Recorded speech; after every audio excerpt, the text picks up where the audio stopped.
Bonjour, dans cette vidéo, nous allons parler d'une structure de données abstraite, la file.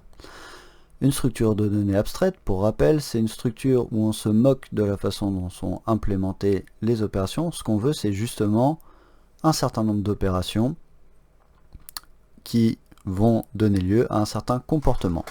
Une file, c'est tout bêtement la même chose qu'une file d'attente. Vous avez des éléments et vous pouvez faire les opérations suivantes. Vous pouvez demander est-ce que la file est vide. Vous pouvez enfiler un élément.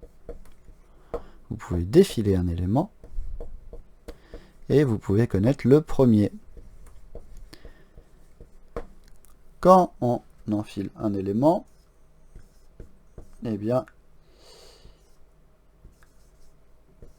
voilà, le premier élément enfilé sera le premier élément défilé. Donc en fait, c'est quelque chose de séquentiel avec l'ajout se fait à un bout et le retrait se fait à un autre bout. En anglais, on parle de first in, first out.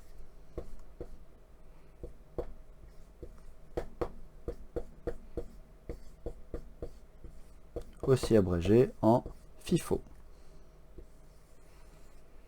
Tac. On parle également de queue en anglais.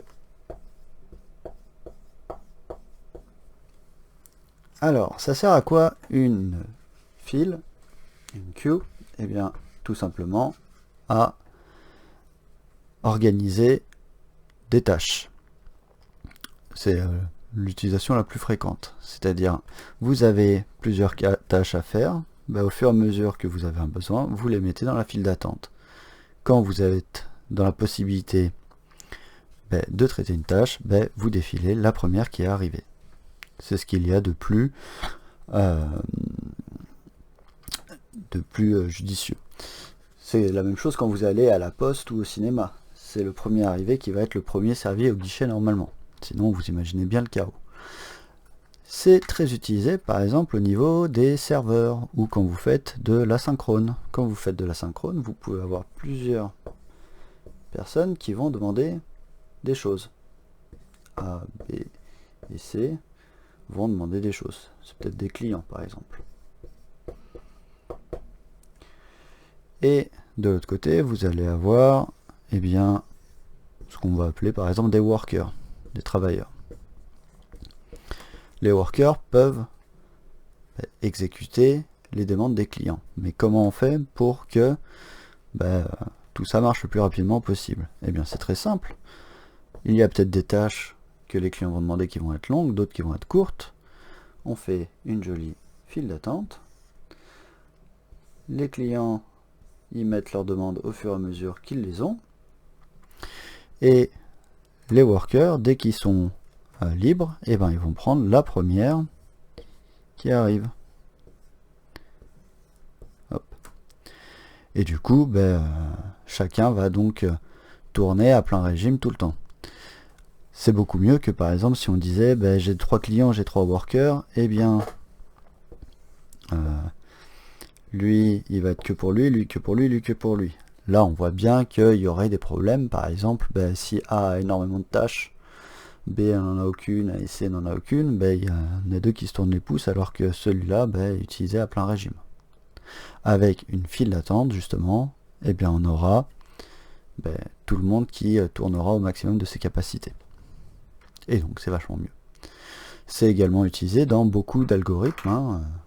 Il y a des algorithmes où justement il est important de traiter des informations séquentiellement et une file peut être utile dans ces cas-là. Alors, comment implémenter cela? On peut le faire avec un tableau ou avec une pile. Ou avec une listonnée, excusez-moi.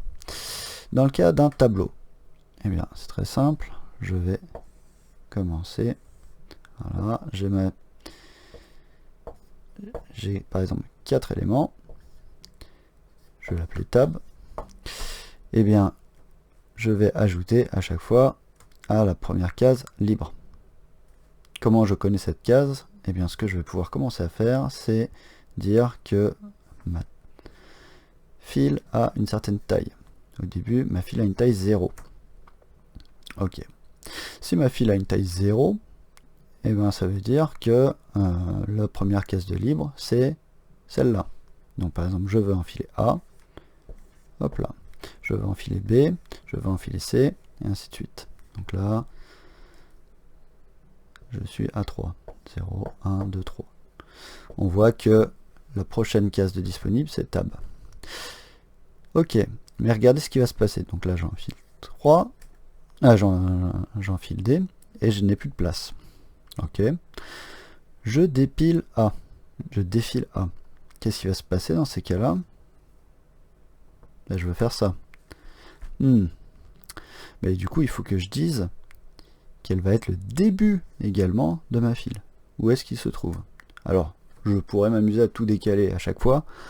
C'est pas du tout optimal parce que ça voudrait dire que potentiellement je décale n éléments. J'aurai une opération avec une complexité linéaire.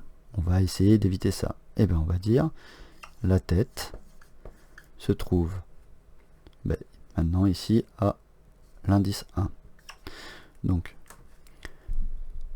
ma queue, elle commence de l'indice 1, elle fait une taille 3, donc elle fait tout ça. C'est pas mal. Est-ce que je peux améliorer encore? Oui. Pourquoi? Parce que là, j'ai encore un problème. C'est que, regardez, là, je défile B. C'est cool. Donc, je diminue size. Je décale ma tête. Alors là, il y a quelque chose encore, mais on s'en moque de ce qu'il y a. J'ai envie d'enfiler quelque chose. Eh bien, vous allez me dire, je peux plus. Bah si, parce que là, j'ai des cases de libre. Ce que je vais faire, c'est que quand j'arrive à la fin, eh ben, je recommence au début. Comment je fais ça? Vous pouvez vous amuser à faire des tests à chaque fois, mais sinon, une bonne façon de faire, c'est d'utiliser modulo. Modulo la taille du tableau. Je m'explique. Si vous faites, donc là, l'indice libre, ce serait size, size plus head. D'accord? Donc là, ça nous donnerait 2 plus 2, 4. C'est en dehors du tableau. Par contre, si je fais modulo n, donc modulo 4 ici, je reviens à 0. Hop, cette taille, c'est bon. Il faut juste vérifier que size, bien sûr, n'est pas égal à la taille de mon tableau. Sinon, je commencerai à écrire par-dessus les premiers éléments. Donc, on résume. Je vais utiliser un tableau de taille n. Size m'indique la longueur de ma file. Head va m'indiquer la position du premier élément. Donc initialement, quand j'ai rien du tout dedans, size est égal à 0, head est égal à 0. Et vide, je le sais grâce à size est égal à 0. Pour l'ajout, donc où se trouve la queue, première position libre,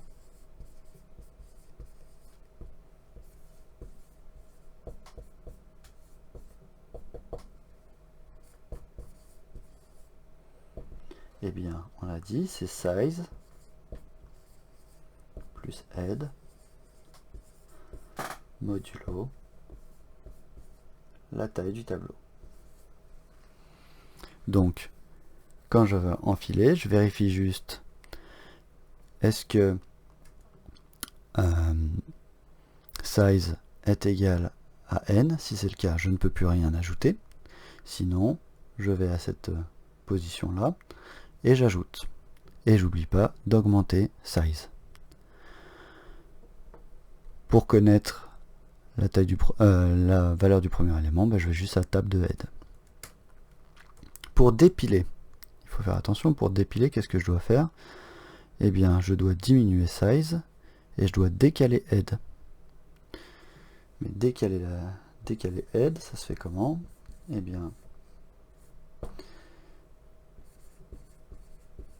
ce n'est pas juste head plus plus, parce que, ben, regardez, imaginez, voilà, on va faire un petit tour complet.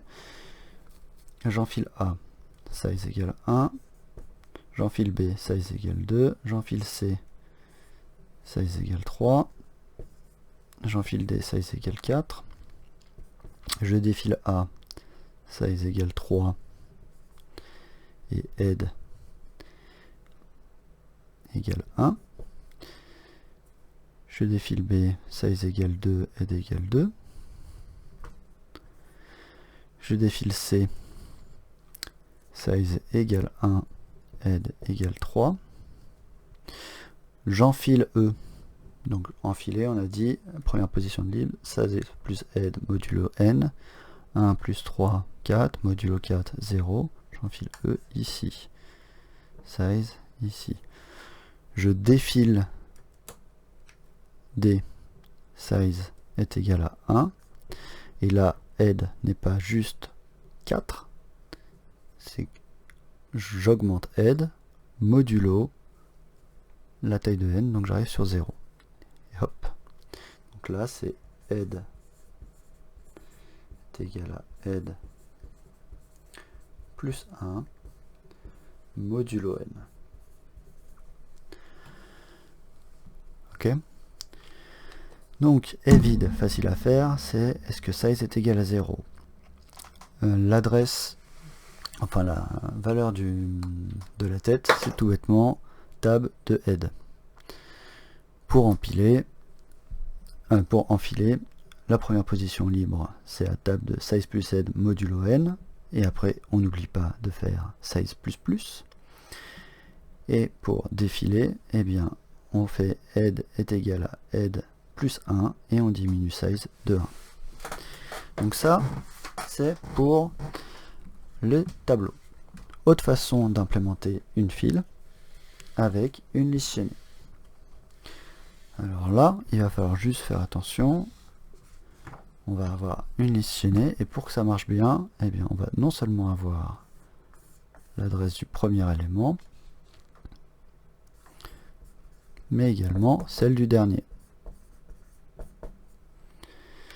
Et ce qu'on fera tout bêtement, donc quand on a ça, ce qui est bien, c'est qu'on peut facilement ajouter à la fin, et on peut facilement retirer au début. Ça, retirer au début, on peut le faire facilement. Par contre, on ne peut pas facilement retirer à la fin, parce que dans ces cas-là, on est obligé de parcourir toute la liste pour pouvoir faire le raccord. Donc on va ajouter à la fin, retirer au début. Donc je veux savoir, donc là c'est vide au début, je veux enfiler un élément, et bien donc j'enfile à la fin. Ça fait quoi? C'est je crée une cellule, vu que je suis dans le cas où la liste est vide, et bien hop, j'ai ça. J'enfile un autre élément, hop, je dis donc ça, le champ suivant du dernier est égal à ce nouveau maillon, hop, par exemple là je mets B, et mon dernier maintenant, ben, c'est le nouveau. Donc vous voyez, ça va vite à chaque fois, hein, j'en enfile un troisième, hop, c'est le suivant du dernier, hop, et je dis que maintenant ben, mon dernier c'est le nouveau. Je veux défiler, et bien j'ai juste à dire, et bien mon premier élément c'est le suivant du premier.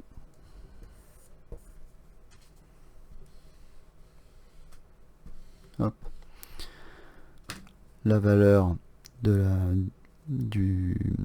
la tête de ma file, c'est la valeur du premier élément, c'est vide si ma liste est vide. C'est tout ce qu'il y a à savoir sur les fils.